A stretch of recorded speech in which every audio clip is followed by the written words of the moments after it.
we're talking about Oppenheimer today, right? Not the man, the movie. The movie But by Christopher. coincidentally, the movie is about the man. Yes, very aptly named. Yeah. Um, Yeah.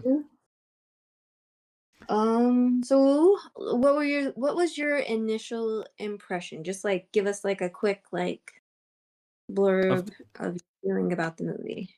so I really liked the movie. I just thought it was really well done. I liked almost everything about it. I haven't really, and I took a lot of notes, and I was looking at like some people's Mhm. reviews and stuff, and I haven't really found anything that made me so far think is like, yeah, that is kind of not that good.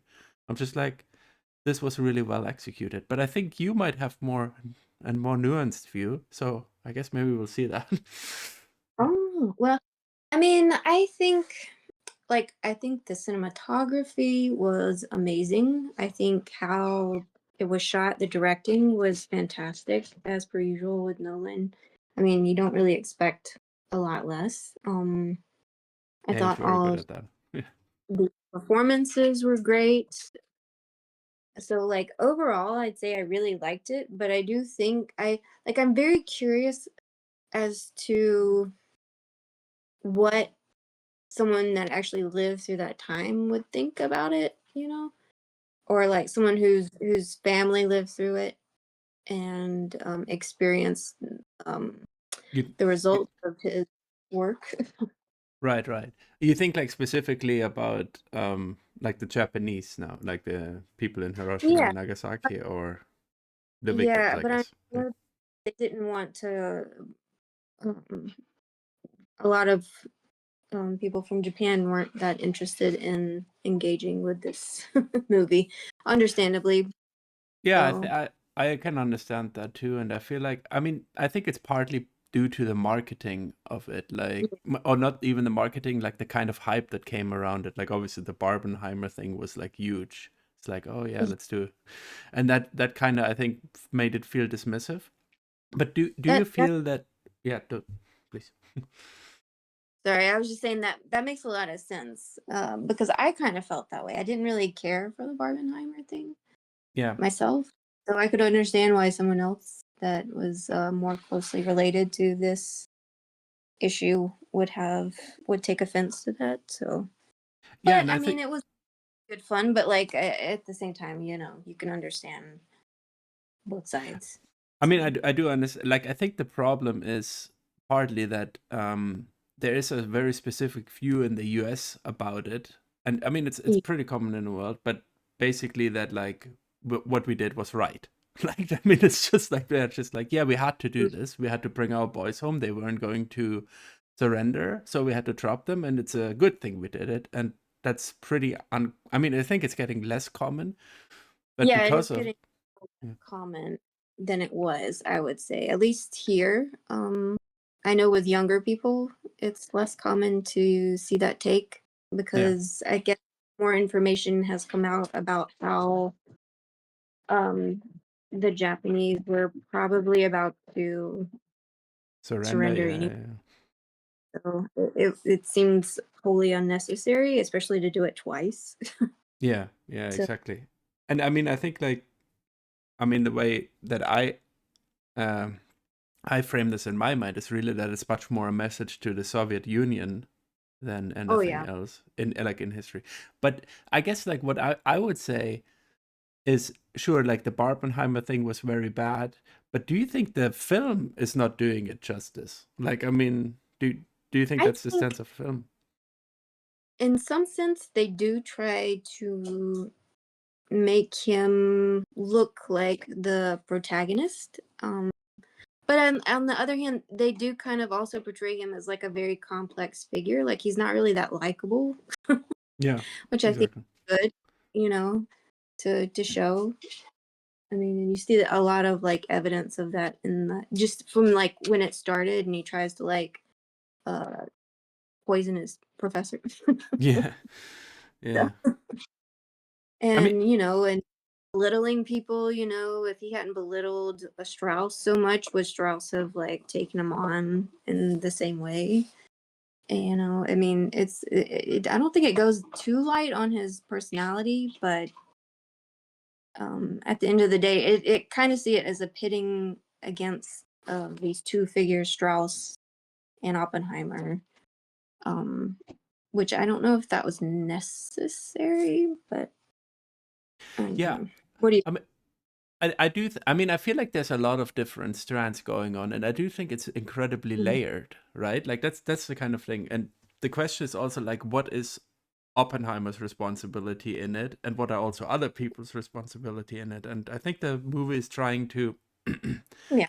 kind of show this, and then like what it does by itself already, right? Like by having the things in black and white and in color and like really showing like very different aspects of it. It's kind of showing it's like you you can have completely different views about this, and like you can um uh you can like make yourself seem a certain way, right?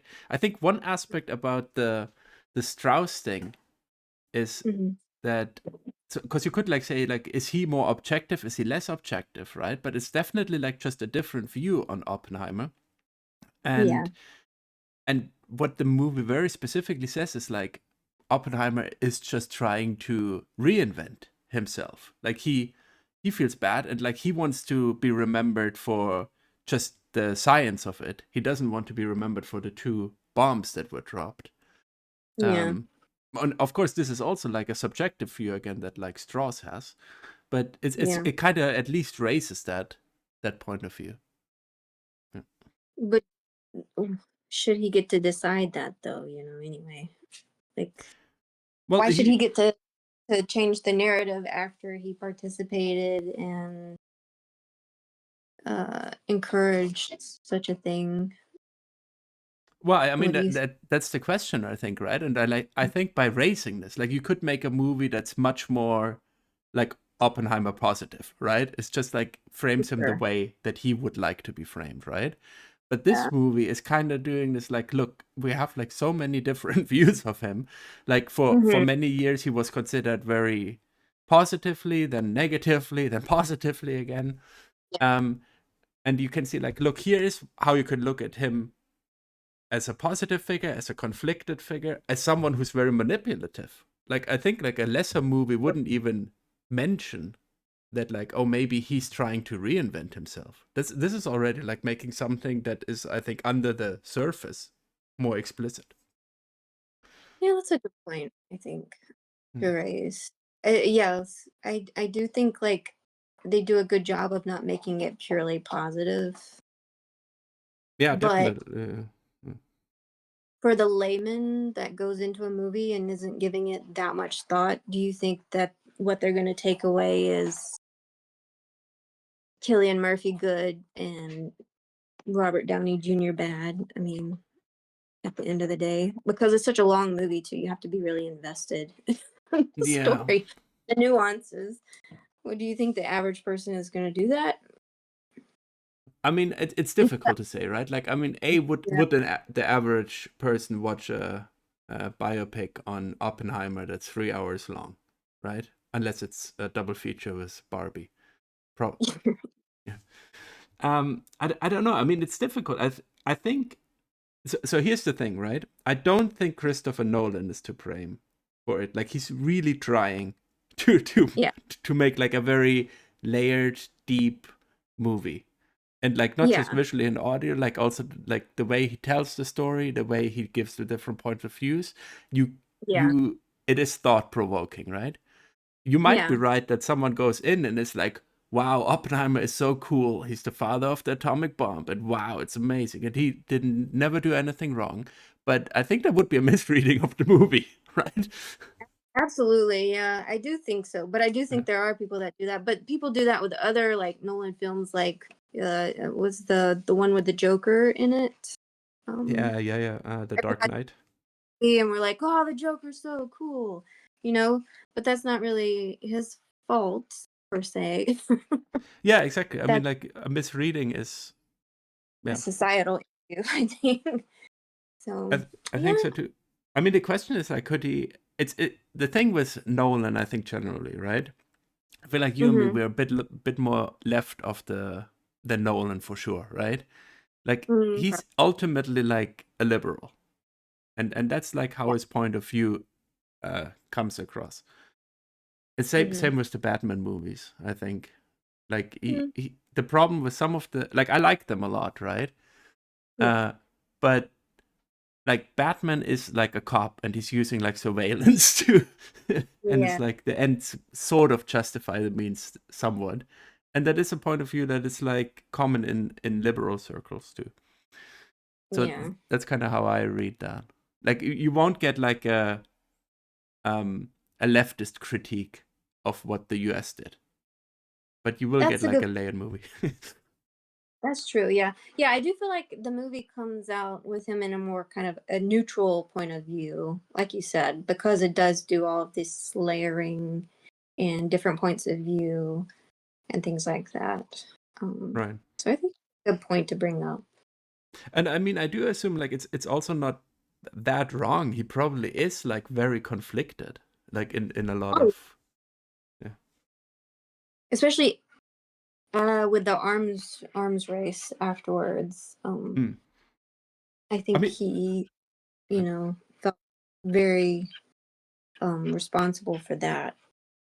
yeah, and I think like the movie kind of like builds that really well. And the other thing which it also kind of works out quite well, I think, is that one of the things that he seems to be conflicted about is that he clearly wanted to make it as a weapon against Nazi Germany, right? You know, Yeah. him being Jewish himself, him having seen um, like what they were doing, but then it isn't ready in time for that. And I mean, it wouldn't be great to use it on Dresden or something as well, right? But like, Yeah. it seems to him like that was what he was morally kind of thinking about. Hmm. And then the war in Europe is over, and so the U.S. Yeah. uses it on Japan, and now he kind of has to uh like sell that, right? And like the movie also like has this line where he, what is it like? I'm sure the Japanese didn't like it, right? Like it's like it's almost like a action hero line, Yeah. which um but like doesn't fit the movie generally and doesn't fit everything else we've learned about Oppenheimer. But then he kind of like throws this out. I don't know. It's just I think it really shows like a conflicted person. Yeah.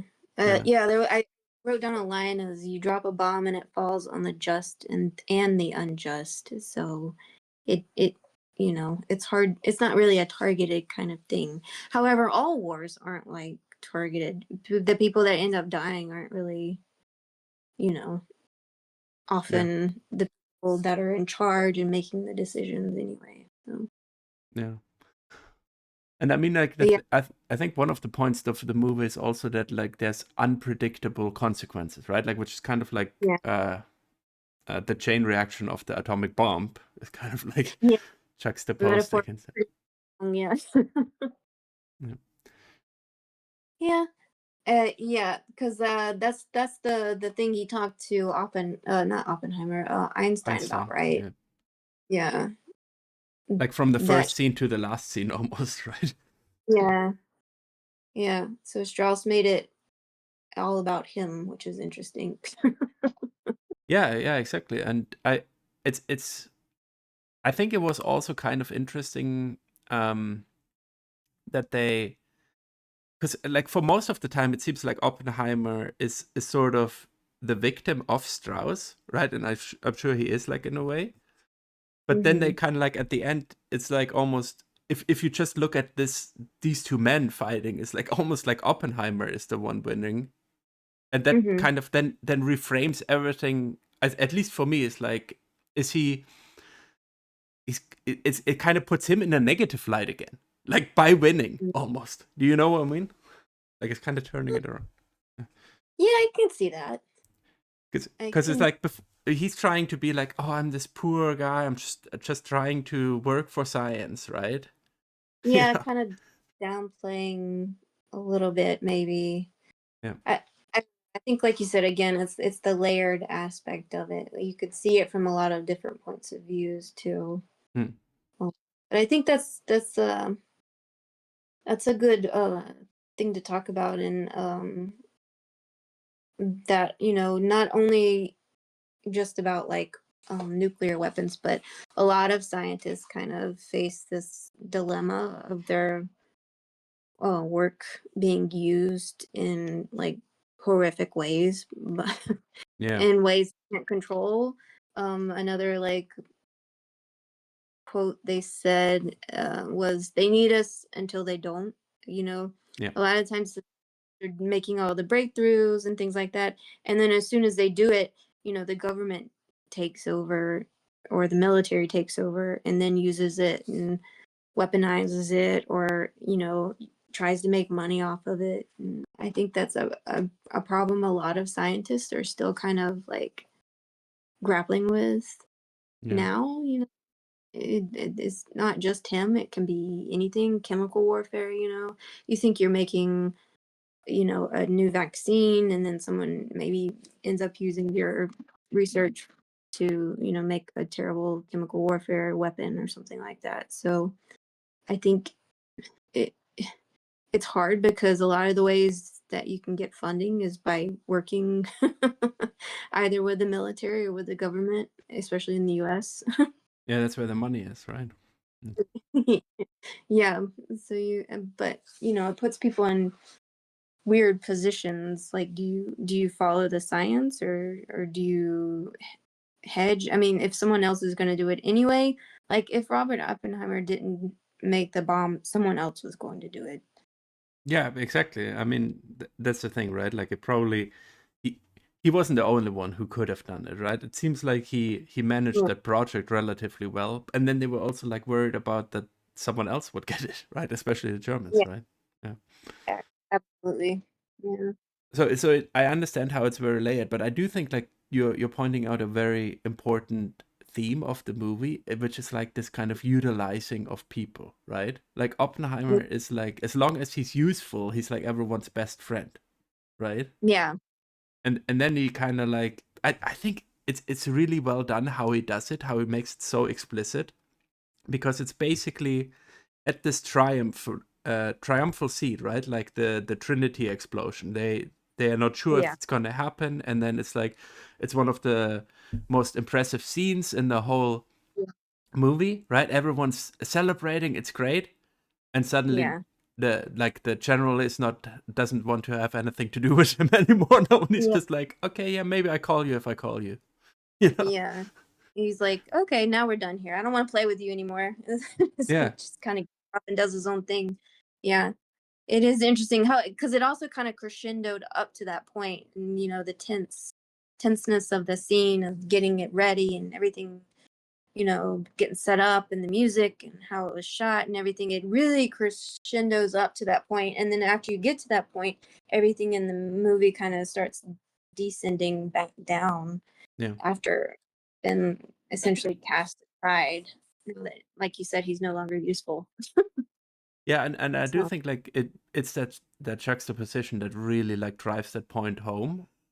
Um, mhm, and then it's, I mean, I think there's like one more scene which is kind of also very well done afterwards.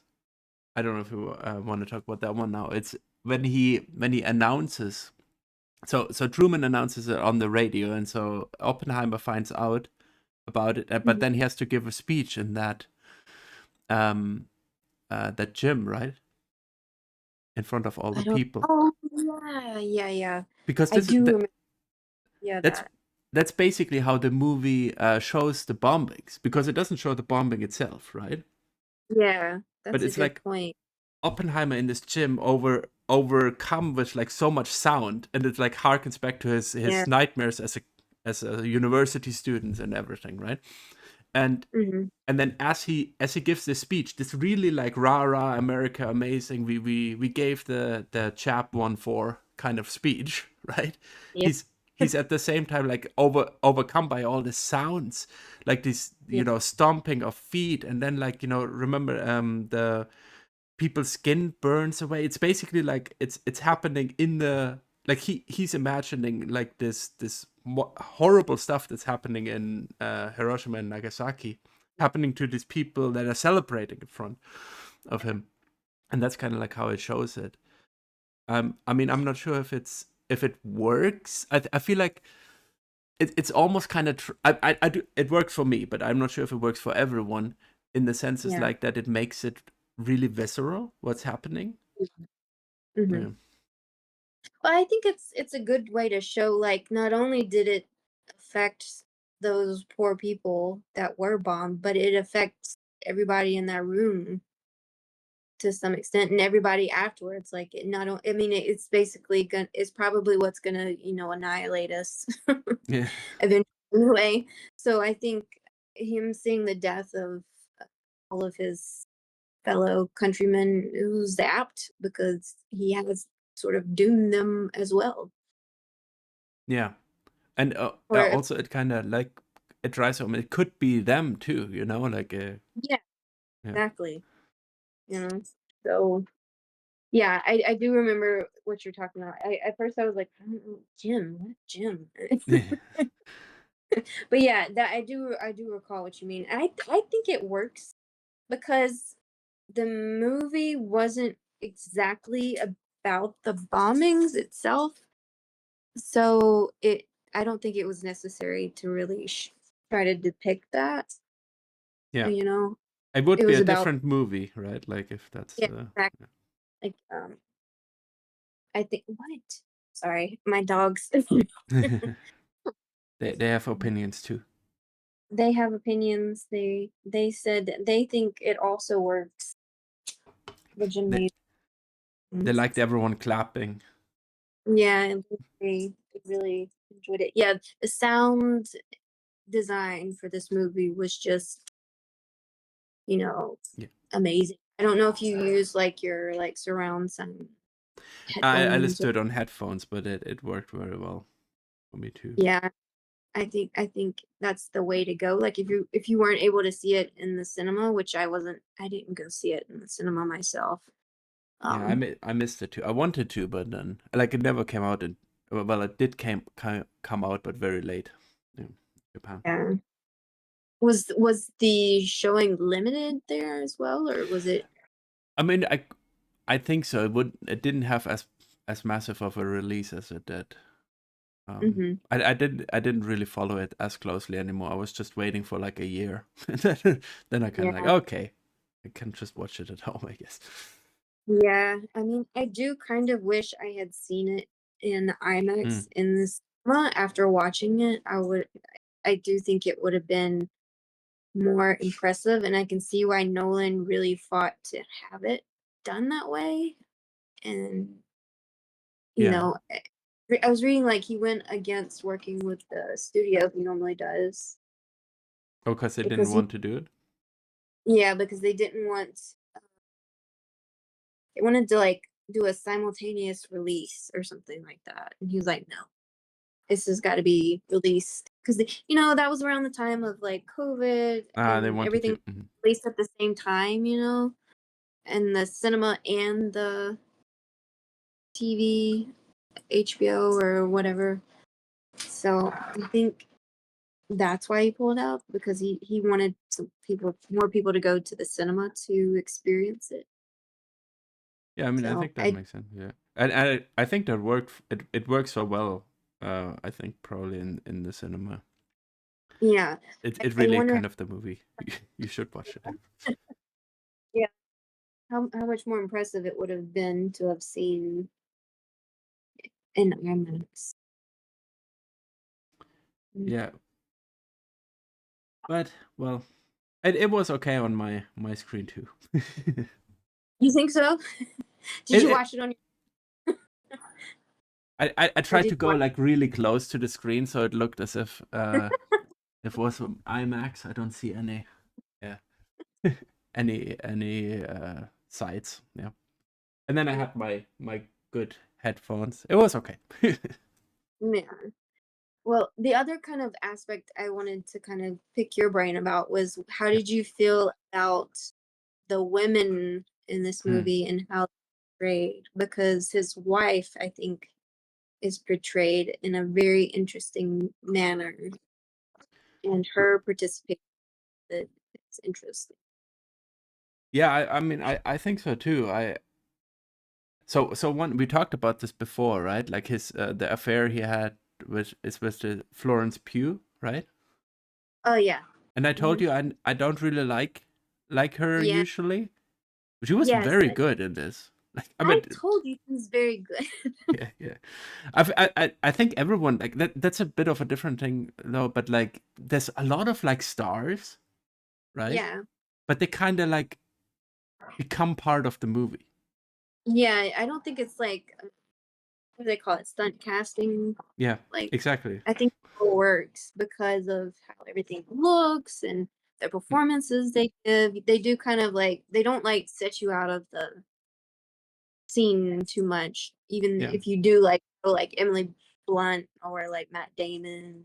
like you I you actually thought don't Matt. constantly think about that. That's the yeah. Yeah.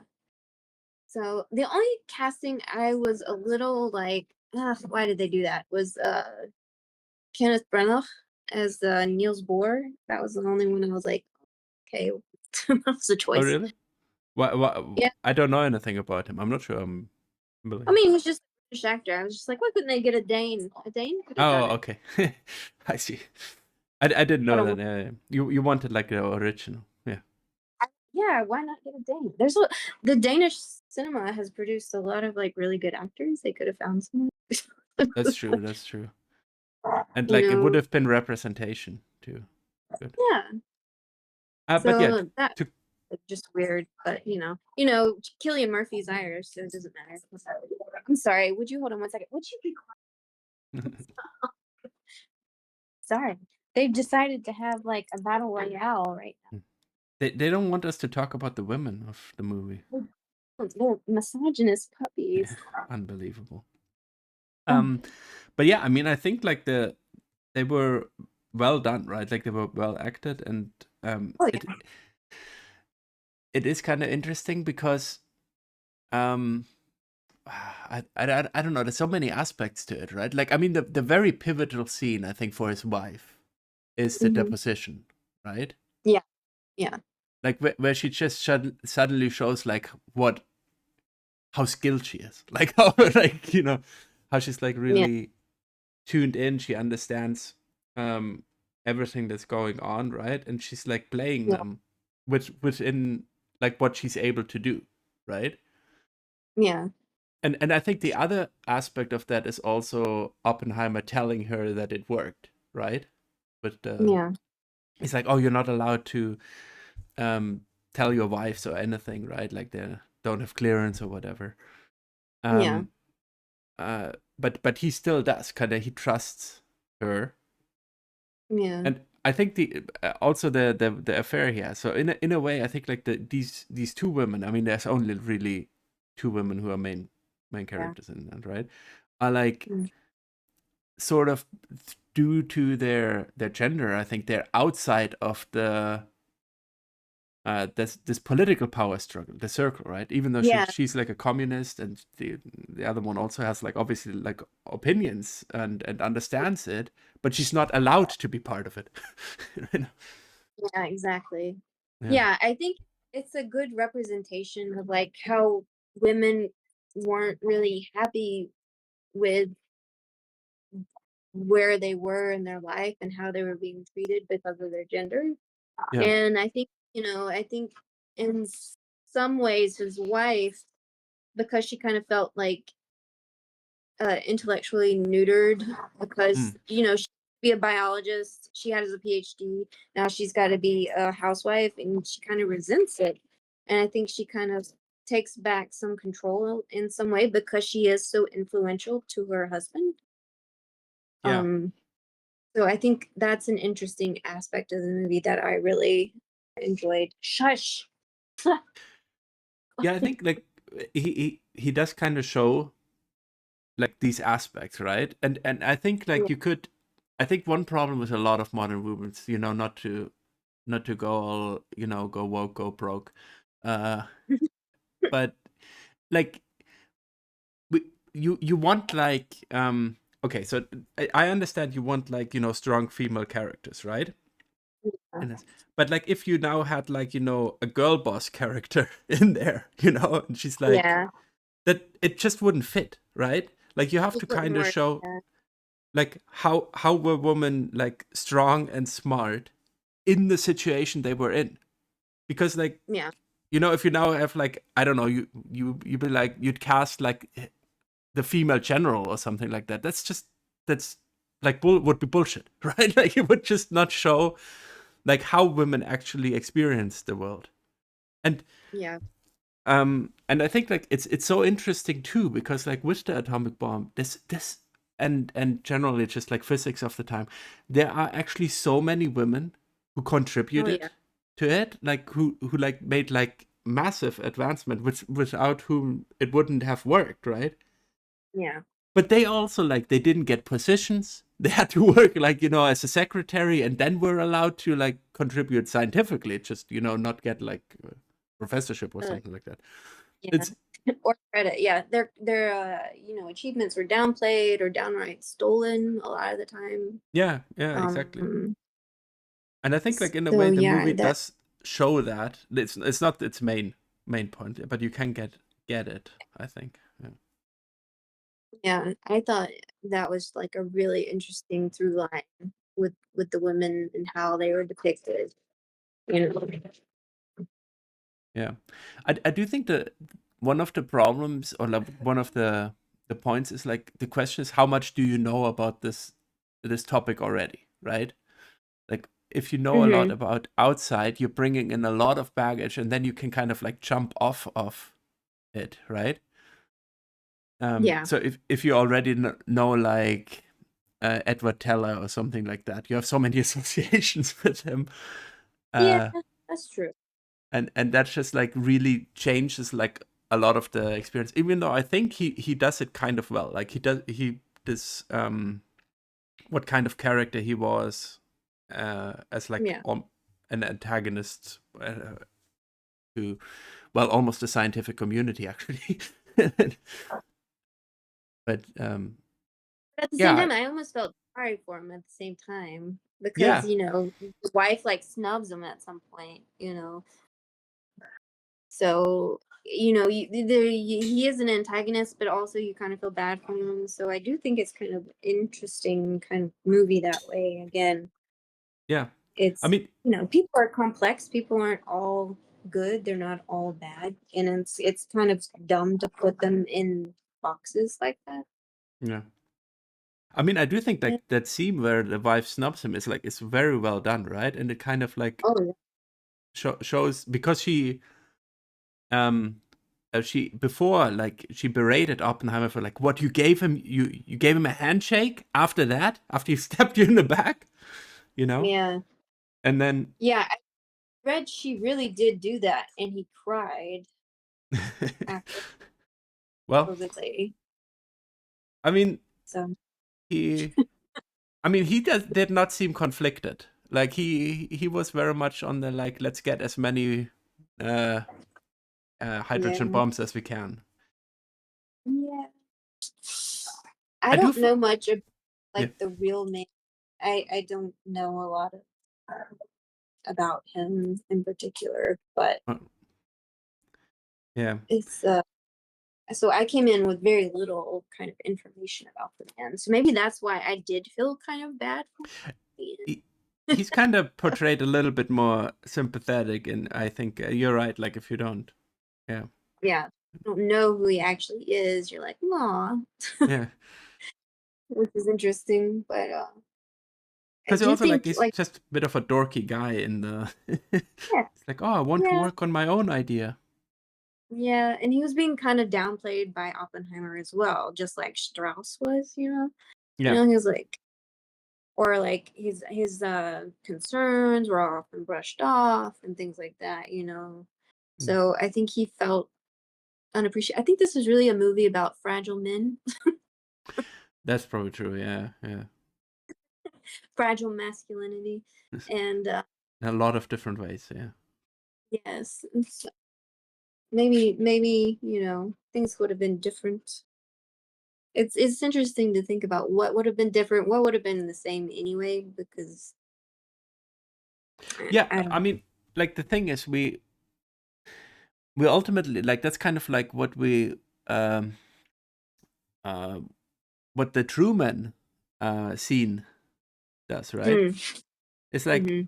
we do see people that like play a part, but they don't ultimately have the power, right? Yeah. Like there's a machine in the background that has all of these that really pulls all of the strings, or not pulls the strings, but holds all the cards, right? Yeah. That's I think the better metaphor. And they're kind of like trying to navigate this, Mhm. but yeah, but ultimately they are not the ones who get to decide. Yeah, they're just one part of the machinery that's being used Yeah. for sure. Yeah. Let me see. I'm trying to remember anything else. I mean, there's a lot of like, and I feel like there's a lot of engagement with communism at the time, which I thought was kind of Yeah. interestingly done. Because like Yeah. Oppenheimer's brother, right? Like he was barred from working as a physicist for like 30 years or something like that. Yeah. Hold on And one um and it's well, let me see what second. Uh, yeah, so one of the first things I wrote down is like the US hates communism more than it hates fascism for yeah. sure. And I think a lot of like some of the a lot of the government at the time was more upset that they had to kind of like detour and take care of the Germans instead of Mm. taking care of Russia's place. So I do think, and then of course once that was dealt with, they immediately, like you said, with the dropping of the bomb, which was just basically a show to the Russians at the time. Yeah. Um, I think it becomes what? very clear like how much they just hate the idea of like even the idealized idea, right? Like they just hate it viscerally. Yeah, it's Mm. did they have McCarthy? Well, afterwards, yeah, yeah, right. They didn't have him in it, I don't think, as a character. Else who was kind of a prototype, kind of similar person. I forget his name though. That the one that ultimately came after Oppenheimer later during the. The prosecutor, or who do you? It's like the guy that in the military that was like collecting all the information. Ah, yeah, What yeah, was yeah, his yeah. What was it? I didn't write his name down, but that's right. Like, name? and uh, where the that general that Oppenheimer worked with, like, kind of protected him because he needed him Mhm. initially. Yeah, yeah, yeah. Yeah, That's true. is that Casey Affleck? Yeah, Yeah, yeah. Boris. He's it was Black Casey. is- Yeah, he was the commander of the Alsos mission. Interesting. Mm. Yeah, so I thought that that was interesting because it was kind of like a military type McCarthyism that was going on. And then I was also reading about there was like a couple in New York who were like the last people that were put to death. Executed. Yeah, yeah. The Rosenthal's, is that it? I forget. That sounds right. So I had been thinking about that kind of thing I mean, prior to watching. especially like it's pretty awful, but like especially the wife being executed is just such a Yeah, it uh was one, because like but yeah, at worst she was like maybe typing out some documents. I don't know, like even if you believe it. Yeah. yeah. But yeah, Jean Tatlock, the Florence Pugh character, I thought was very interesting, and I liked how they kind of left it open to interpretation as to whether or not she actually killed herself or if Yeah, she murdered potentially by government or some other, that's no, probably by. yeah, that's true. They did kind of like it. They filmed it almost in a way where it seemed like a murder and then a Yeah, suicide. And yeah, they left it open ended. I think, even though like her Wikipedia says she committed suicide, but Mm. I thought that was an interesting aspect of it, and I it's just kind of also like the two sides of Oppenheimer with these women, like the woman who's the kind of the more emotional communist and passionate, and then the other, his wife Kitty, I think is her name. Isn't it Kitty? Yeah, Kitty, who was like very stoic and logical and kind of more interested in like her position in the world, and she talks about how she kind of gave up wanting to be a communist herself.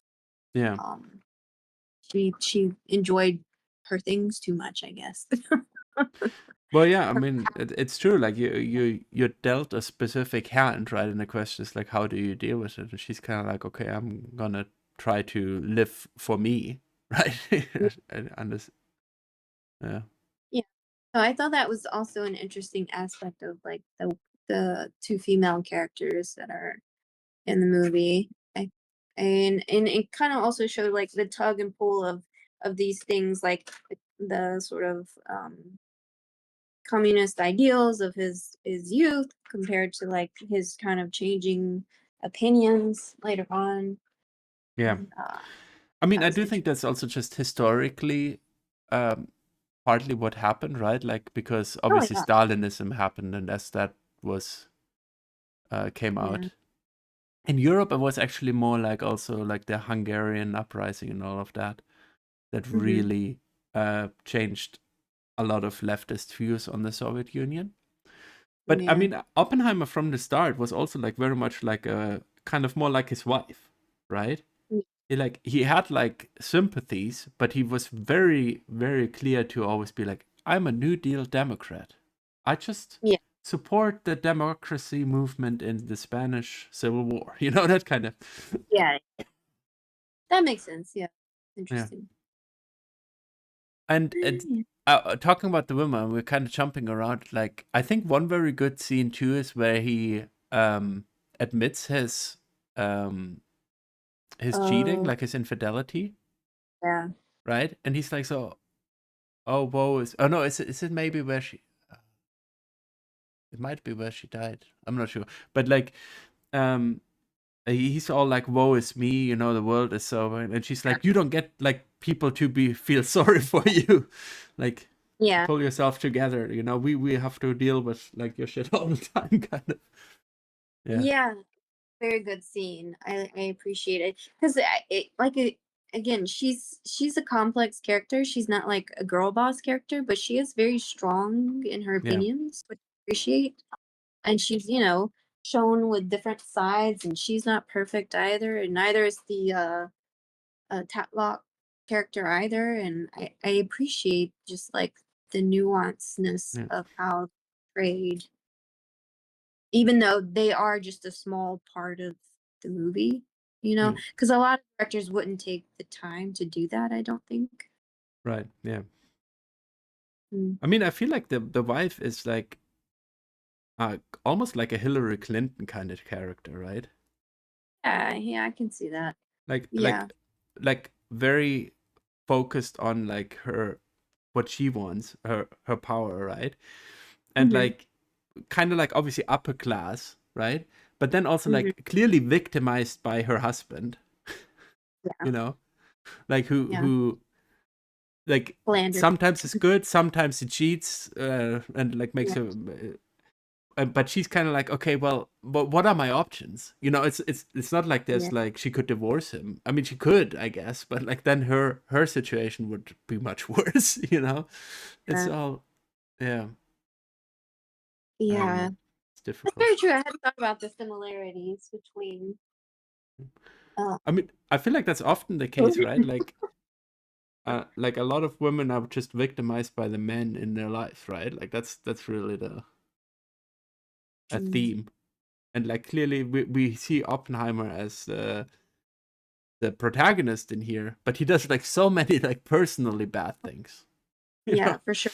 I Yeah. Yeah, I think that's part of how what I liked about the movie and the portrayal of him is like, he wasn't, you know, good or all bad or things like that. He did good and bad things, and I Yeah. like that they show all, you know, rather Yeah. than leaning in one aspect or the other, like all good or all bad, and downplaying those things, you know.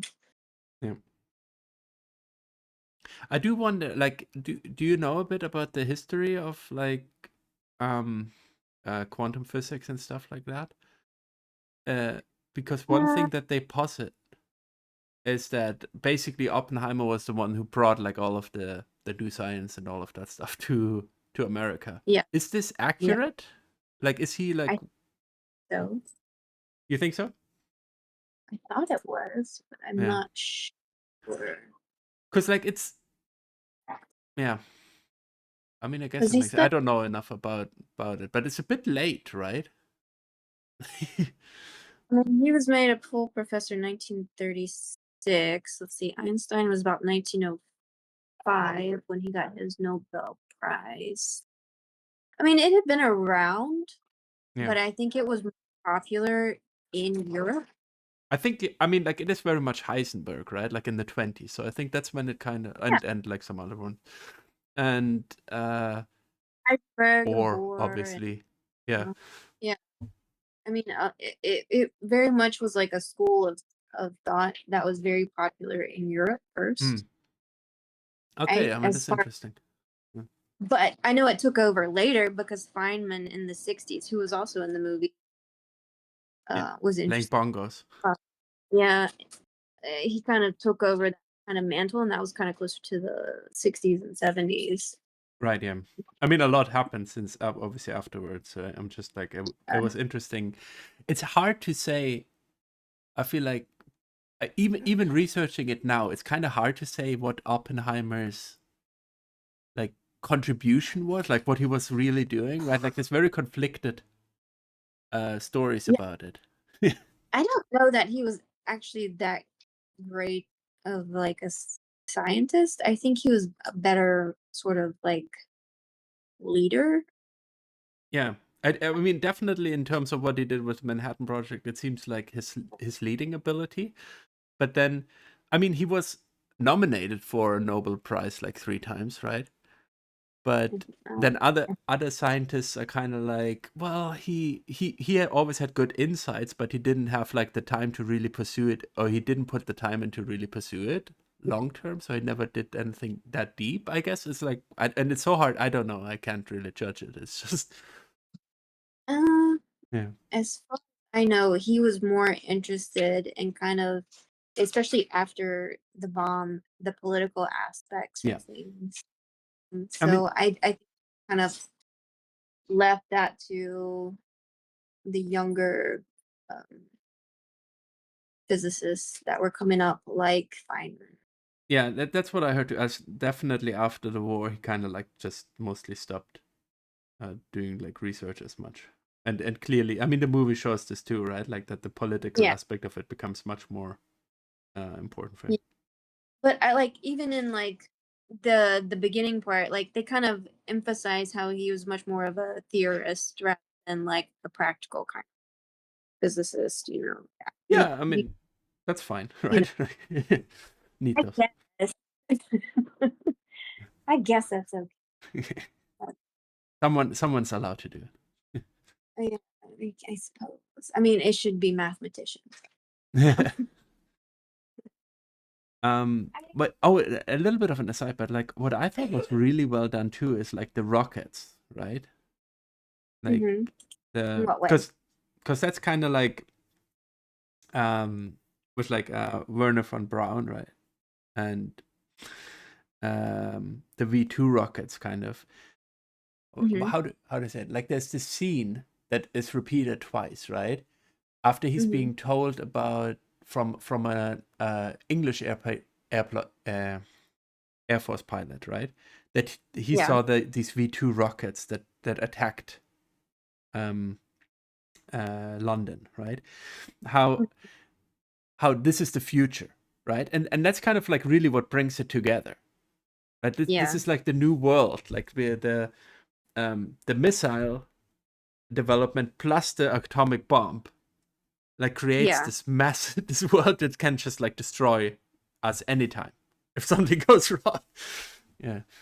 Yeah. And I think they yeah, thought the same thing like World War I, the way war was carried out changed even then. And then it became they thought it was like unthinkable then, and then World War II came along yeah, yeah, and it exactly. became a whole nother level of like uh Like screwed up of the like ways that we slaughter and yeah, it's just yeah, the depravity of war became even more egregious, and it's an interesting uh sort of thing to think about, like you said. but I It's do think it was just so beautifully done too, because like we get the story first, right? And then like Oppenheimer imagines himself in the cockpit of this plane, seeing the rockets, fly by. It was visually like really stunning, I thought. I'll have to go back and rewatch the scene because I'm having trouble Yeah, yeah, remembering. fair. I know what you're talking about, but I don't like a good visual. But I really thought like it just like the movie um talked about so many different topics, right? And like kind of like tried to bring them together and like I just thought like I've never seen like a biopic like that, to be honest. It's very Yeah, top it's tier one to me. of the yeah, one of the better biopics because I don't generally like a lot of them. I don't think most biopics are that successful. Yeah. Uh, and I think this is one of the few that kind of really got it right, especially for such a large scope and a large swath of someone's life, Mm. you know? Exactly, yeah. And also like creating something that's not just like a documentary, but like an Yeah. artistic piece, really. Mm. Yeah. Yeah, for sure. So have you ever read American Cat's Cradle? Prometheus? Cat's Cradle? No, Cat's Cradle by Vonnegut? No, I have not. No, I've only read Slaughterhouse Five. Slot. Yeah, five. The one of the story is kind of about a scientist who's only kind of concerned with science, Mm, and he created something called Ice 9, and it it has the potential to like uh annihilate the whole world by making everything freeze over. And so he created this without anybody knowing, and then his children end up with it after he dies because he left them all a piece of it. oh, And then it gets out by accident, and it just essentially the book ends with the world being kind of annihilated.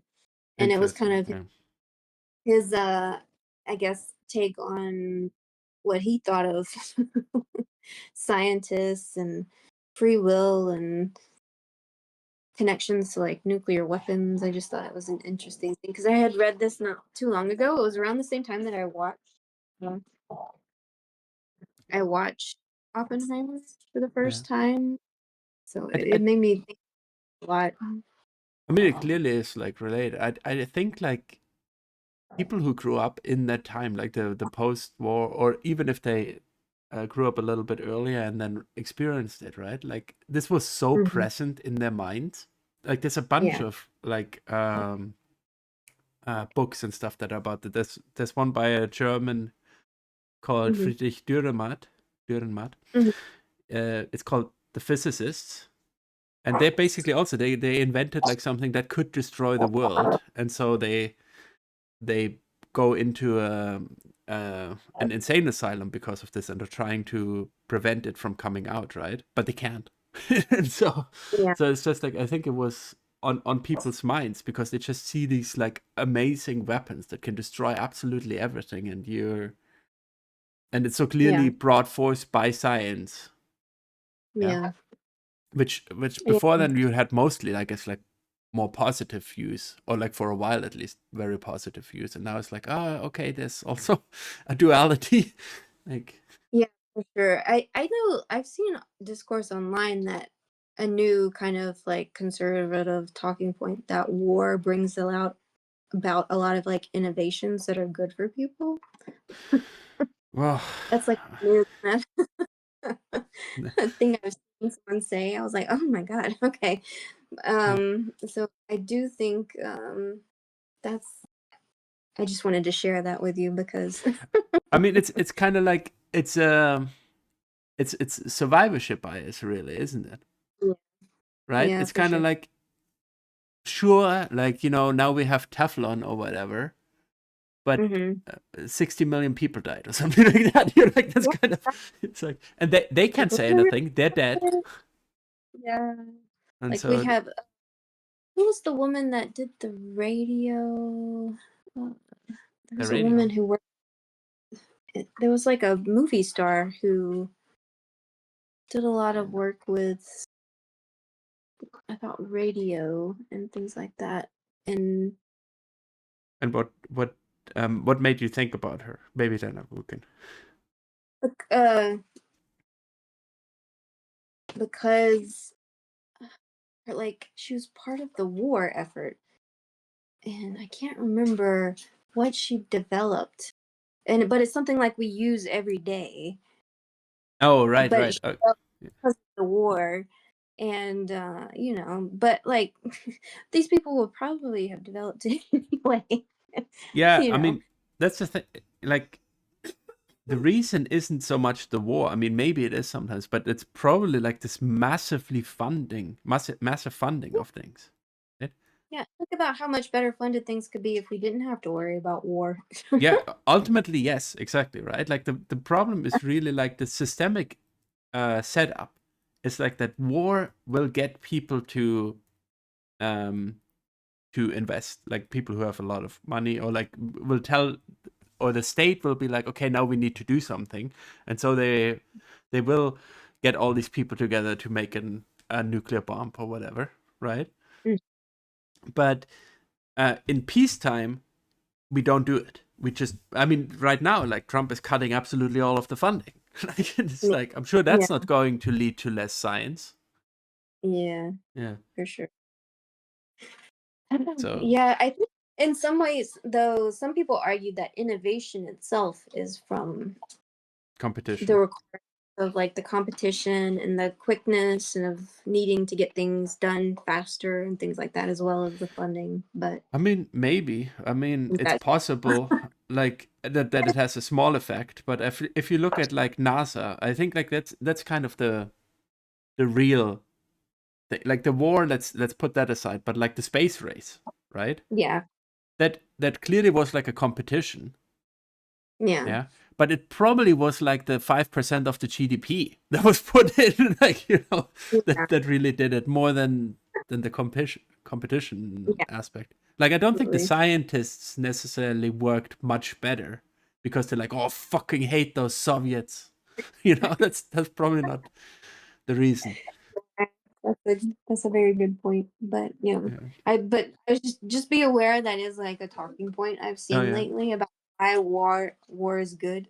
Apparently. Well, I So, mean, we're really like running headlong into more and more wars. It's very, very disappointing. And I mean, I don't think the conservatives need more reasons. They already think it makes strong men, and that's good enough. Whatever. of Yeah, course, so it's an interesting time for this movie to be coming out, I guess, I do given think everything. so. And Yeah. and I like what you were also saying about Kurt Vonnegut, like writing about it, and Hmm. I do think we've kind of lost the view of it. And maybe it's coming back to a degree, but like people in the 60s, 70s, 80s, yeah, they were much more aware of what was happening, right? Oh yeah, for And sure. we're kind of like they so obviously they were terrified and they probably have PTSD from that, and that was not ideal or whatever. But Hmm. it was more real. Like like yes, the world could end any moment. And then like after the fall of the Soviet Union, we're kind of just like, oh, let's all be happy now. And it's like, but it could still There's happen. still, yeah.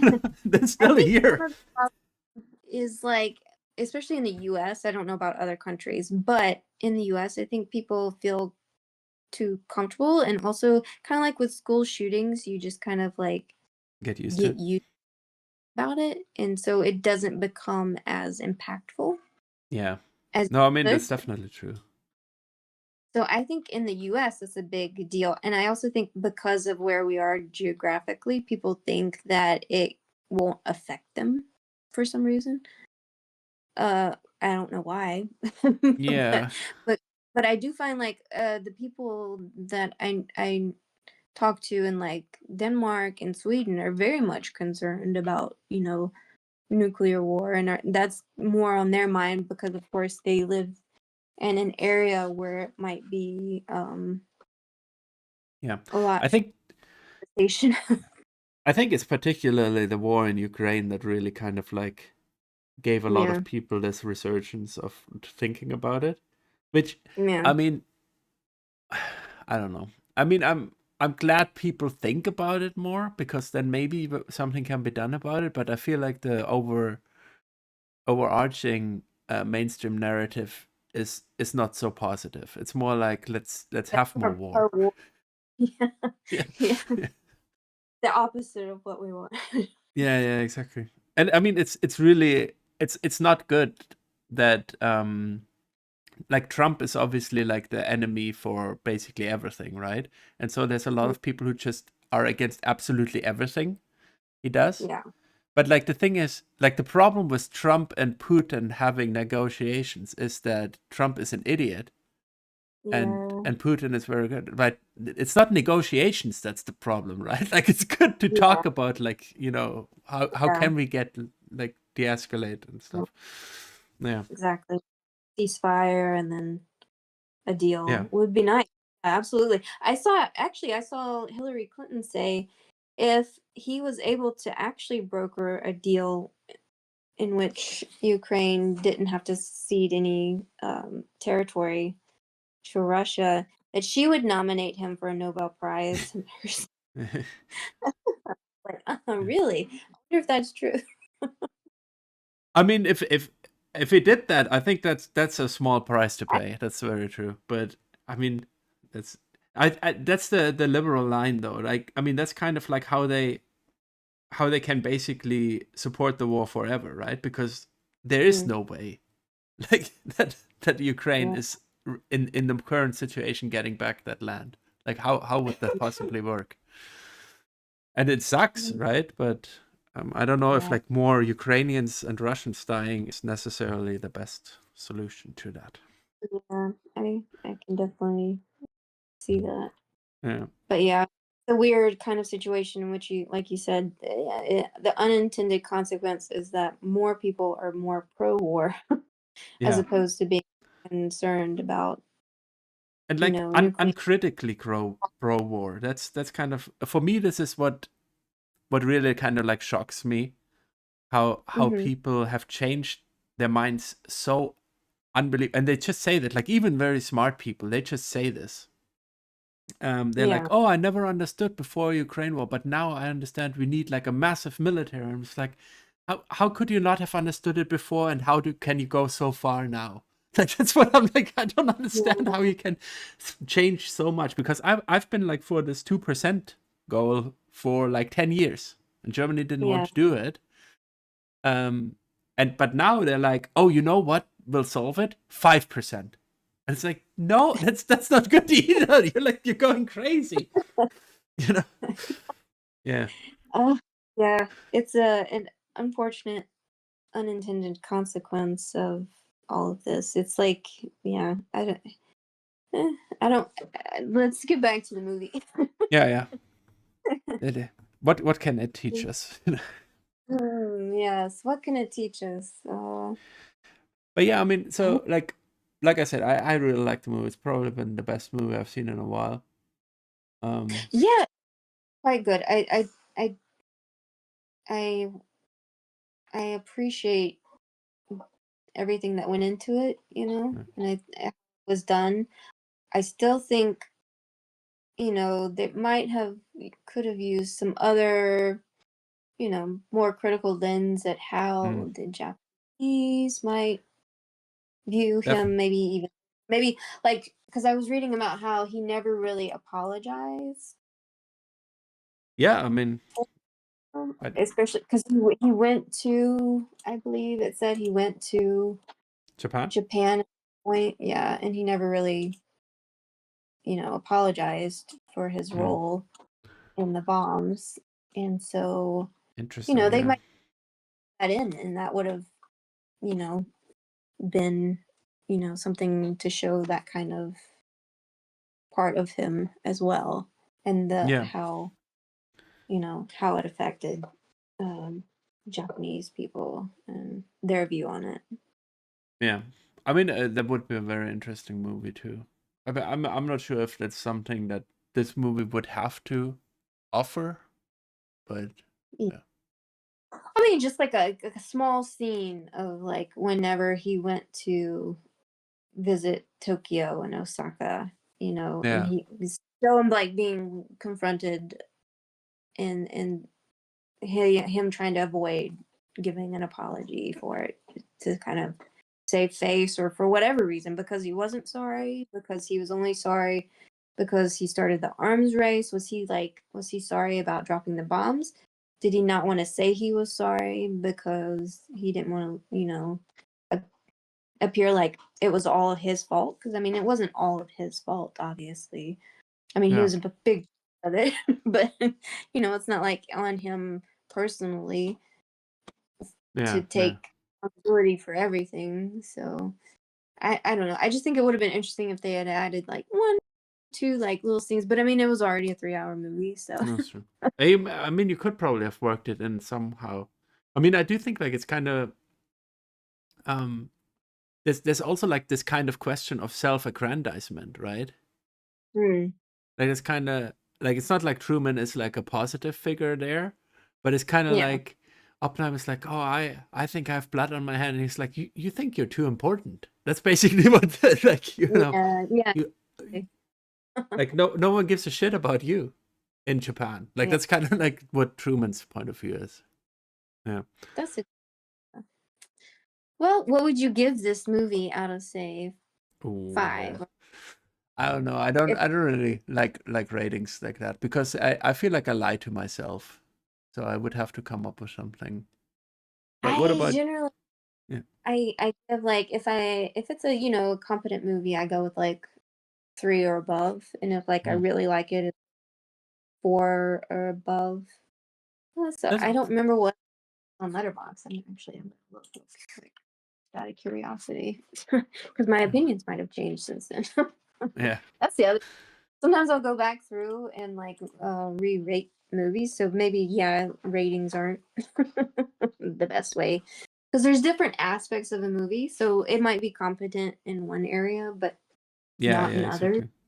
I mean, you have to So be much more layered about it, and then you appreciate it in a specific way, right? So I think, like for me, in terms of ratings, I basically just do like thumbs up or thumbs down, more or less. That's kind mm, of like I'm like, yeah, I can probably stand by that rating, and then like I have to write out what I actually think for the rest. yeah, that makes sense. I mean, I go with like a rating just purely because like I can like a movie, thumbs up, Mm, and it's not a movie. I like a lot of bad movies, like a ton. yeah, yeah. I mean, To me, that wouldn't work. the the problem is it's so hard to compare, right? Like Yeah, it is hard. I saw it's someone like that like yeah, averaged out the different aspects. So they rated the different aspects on like a scale, and then they averaged out all of those to get their yeah. average. I've seen people do this too, and I'm like, you're now you're like introducing so much uncertainty.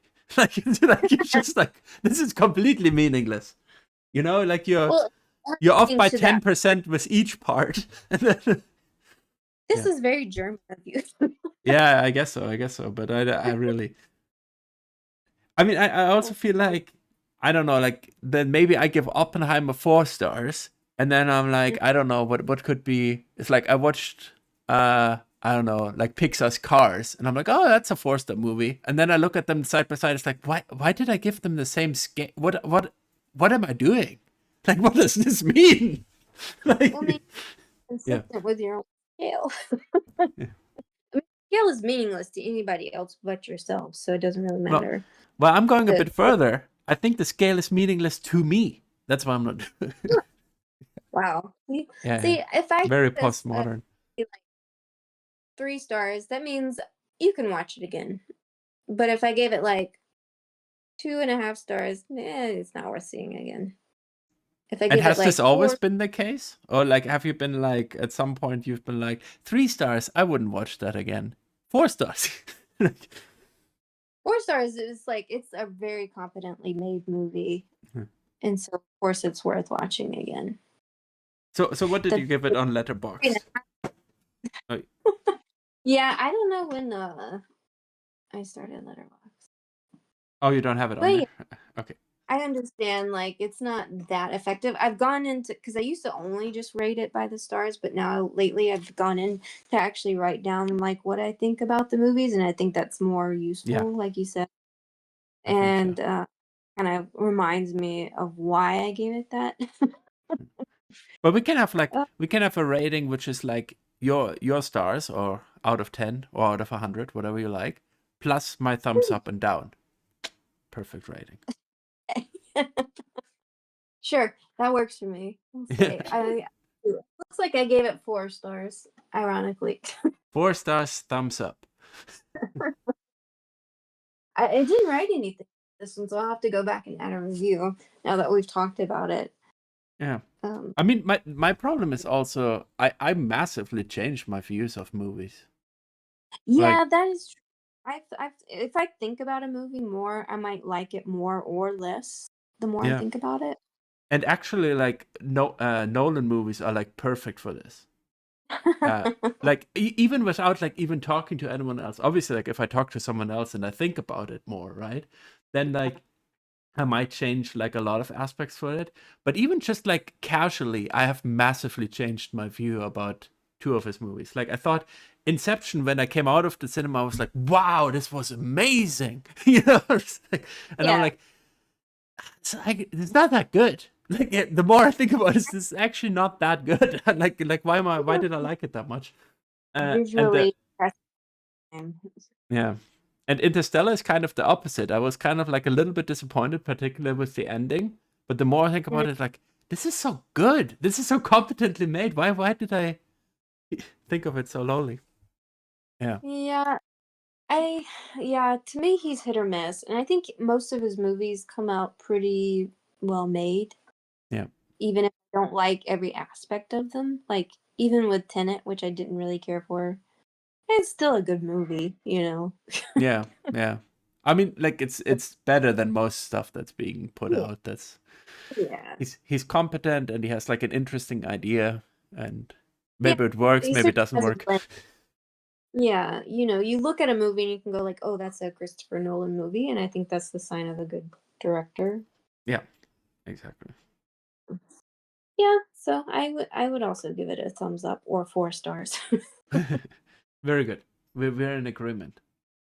So, Yes. I'm really but kind of yeah, surprised though, to be honest. I didn't know which way it was gonna go. and whether I would like it or not? Yeah, Yeah, yeah, yeah.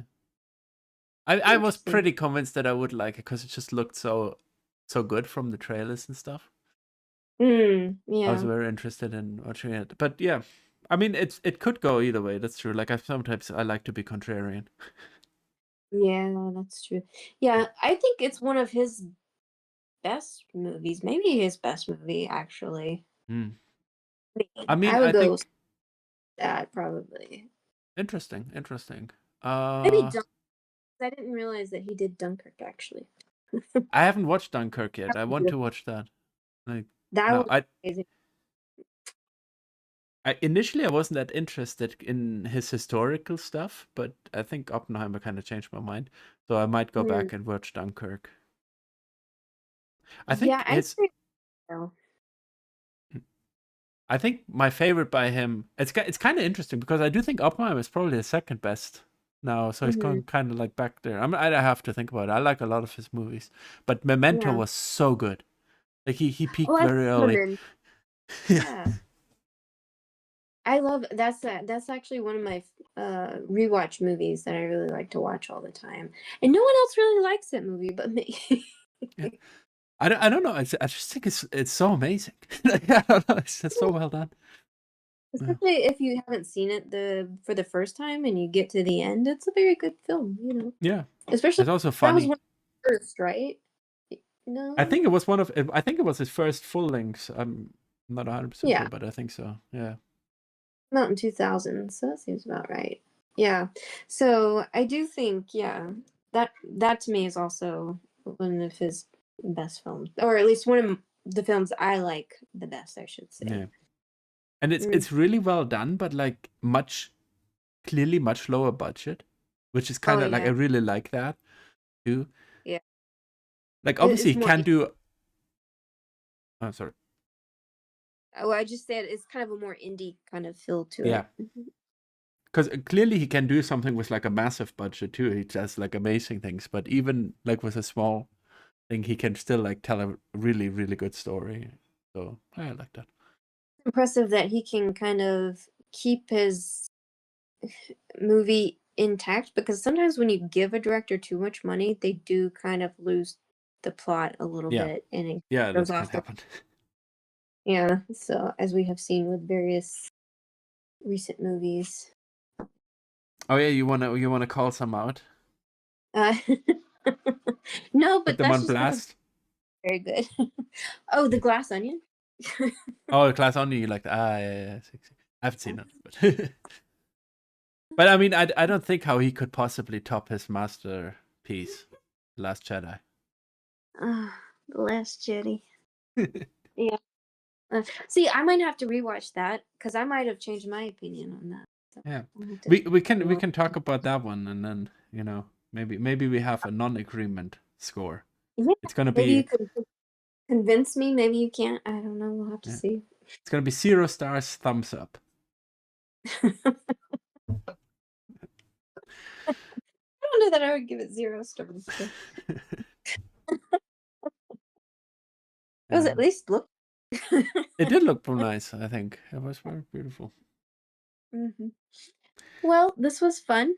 Yeah, I enjoyed Oppenheimer our, perfectly explained. yeah, very coherently and Yeah, in order.